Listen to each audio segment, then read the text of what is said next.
Hi guys! Good morning! This is Angela, your office girl and VA sa gabi. So in today's video, we will going to talk about a very interesting topic, how to become a general virtual assistant and paano kumita ng 30 to 40k per month. So let's dive in. So guys, gusto mo bang kumita ng 30 to 40k per month as a beginner general virtual assistant? So today, we will going to give you some ideas kung paano nga ba maging general VA or general virtual assistant. Ano yung requirements natin as a general VA? Ano yung mga task and projects na gagawin mo as a GVA? Magkano ang sahod ng General Virtual Assistant, and ano ang work schedule. So, let's start. So guys, what is a General Virtual Assistant? To make it simple, General Virtual Assistant, guys, is like you are the personal assistant or the secretary of the client. So you are doing the personal errands of the client or the task for the client. So for example, you are doing email management, booking flights, setting up meeting, or doing some updates with their Google Sheets or Excel. So, most of the time, data entry ang peg natin dito as a general VA. So, kapag general VA ka, talagang may mga times na pagagawin ka lang ng data entry ng iyong client. So, yung pagiging general virtual assistant, guys, is more like a data entry job. Kunyari, gusto ko ni client na mag-update tayo ng Google Sheets or doing Excel. Kahit basic knowledge lang yung alam natin sa paggawa na Excel. So, it's okay, guys. It's totally okay. You can be a general virtual assistant even na basic lang yung knowledge mo when it comes to Excel or Microsoft applications. Nothing to worry about. You can still be a general VA kahit na basic lang yung knowledge mo. Next na kailangan natin is what are the requirements that you need to have to start your general virtual assistant journey. First, guys, we really need to have a working computer. Yes po, computer po ang kailangan natin, hindi cellphone. There are some tasks that you can use your mobile phones for certain projects, but most of the time, nire-require talaga ng mga clients ang working computer or working laptop para magawa yung mga projects or yung mga trabaho. For example, email management. Yes, you can do it on your phone, but it's still advisable na gumamit tayo ng computer para mas madali nating magagawa or matatapos yung trabaho or yung task na pinagpagawa ng ating client. Kahit hindi siya high-end na computer, guys, so nothing to worry. Huwag kayong bumili ng sobrang mahal na computer kung hindi pa kaya. You can use like the basic specs na meron ang computer or basic na laptop na pwede nyo magamit para lang makapag-start kayo na gawin yung mga task ng clients. Next is you need to have an internet connection or internet service. So guys, pwede naman tayong gumamit ng mobile data. Unfortunately, kasi sa Philippines, medyo teka-teka ang ating internet connection and yung hindi siya stable. Hanggat maaari, ano tayo ng internet service or mag-apply ka ng internet para kapag naging VA ka or naging general virtual assistant ka, consistent ang iyong connection. Because sometimes the client will require to have a meeting, to have a touch base kung ano na yung status ng pinapagawa niya. And if you have slow internet connection, talagang mahirapan ka sa pakikipag-communicate mo sa client and magiging negative feedback pa yon or magiging negative effect pa yun sa'yo. So, hanggat maaari, guys, you need to have an internet service para maging, or kung gusto nyo maging general VA. This is optional. Hindi nyo naman kailangan talaga ng fancy na headset or a camera.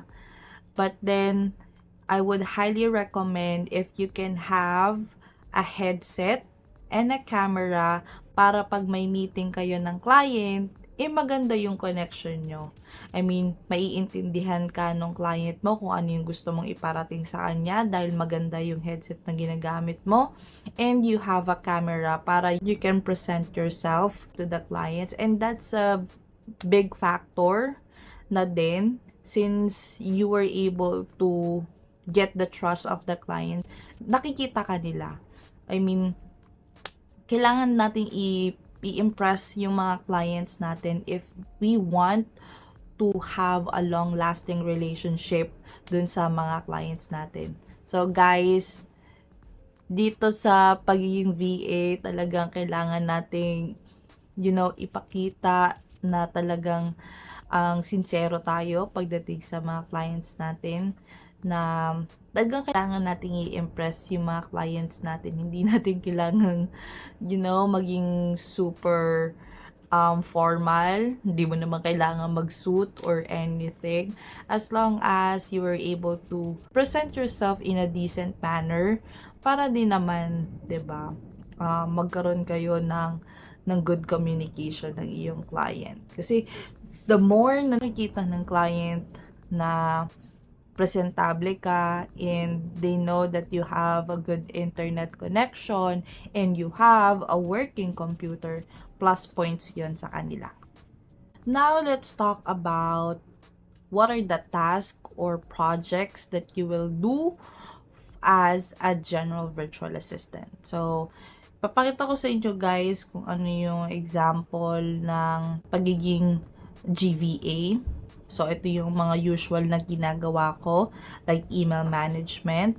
So, chine-check ko kung ano yung mga updates or mga emails na nare-receive ng clients ko.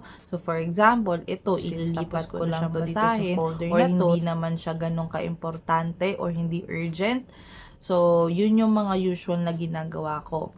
So, if there's something urgent dun sa email, then I let him know or I let the client know na, hey client, this email needs your attention. Kailangan na nilang i-address or there's something na kailangan nilang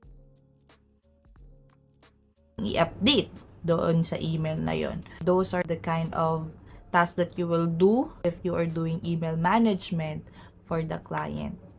Other things din na ginagawa ko is Google Sheet update. So, ina-update ko yung orders ng clients ko. So, sinisave ko yung mga information, kung ano yung mga orders na na-receive nila, sino yung customer, how much yung binili ng customer nila. So, those are the tasks that I'm doing as a data entry ng client ko. More on saving tayo dito, mga best.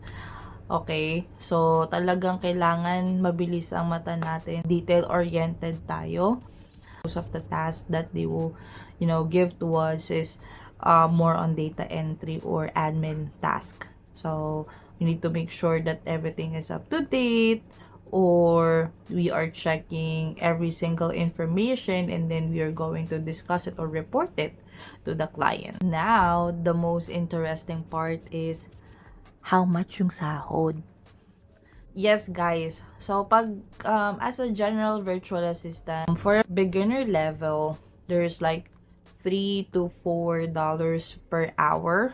So, more or less, mga nasa 28 to 40,000 yon kada buwan. And that is only for the beginner level. But then if you are, example, you are intermediate level, so you can charge much higher, like $7 to $9 per hour. So, more or less, maabot na tayo ng mga 80K dito sa sa atin. Umaabot na tayo ng 80K per month.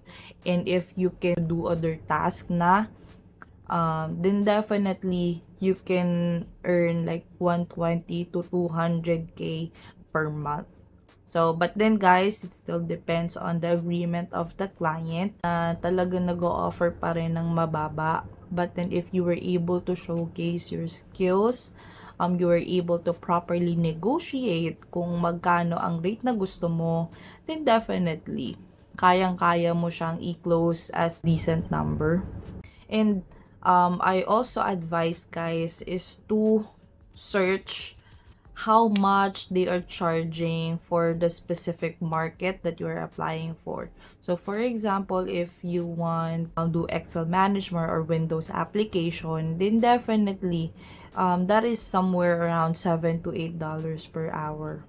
So kayang-kaya nyo yung i-close if you have the type of skill na they really need for their business, then you can negotiate with the client. Since we already know how much is the salary that we can get for the client, anong oras naman tayo kailangan magtrabaho?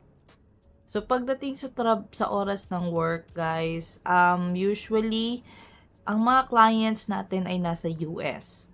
So, pag ganon, syempre, minsan nire-require talaga nila tayo na mag-work during their time. Kung oras nila yon de gabi yon sa atin.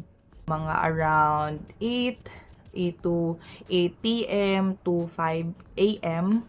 Ganun yung working schedule ng pagiging general VA. But then it still depends on the client if you were able to have like a flexible schedule. Like me, pwede akong magtrabaho anytime I want. So, pwede ako magtrabaho during morning, or during weekends, or kapag ka-out ko galing ng office. So, pwede pa din ako mag-work sa kanila anytime without any problem. As long as you were able to discuss it with the client, you have an agreement that, boss, can I have like a flexible schedule? So, something like that. Definitely, you can ask it to the clients. Yeah. Just to add, guys, pag ganitong yung work schedule, especially if you're a beginner level, I would highly suggest na magtrabaho kayo kung ano yung time zone ng client. Why? Because it will help you to properly communicate with the client, especially for certain tasks. Since majority ng tasks natin ay personal, so email management, 'di ba? Paano kung nag-work ka during morning ng Philippine time and yung client mo natutulog na ng ganong oras? So, paano kayo magko-communicate or paano mo magagawa ng maayos yung trabaho mo kung hindi align ang oras nyo? So, as a beginner, I highly recommend na mag-work ka kung ano yung time zone ng iyong client para maging effective ka sa iyong trabaho. I hope na may natutunan kayo for today's video. If you have still any question or any topics that you would like us to talk about, just let me know. Send me a message, send me a like and a heart, and see you on my next video. Bye!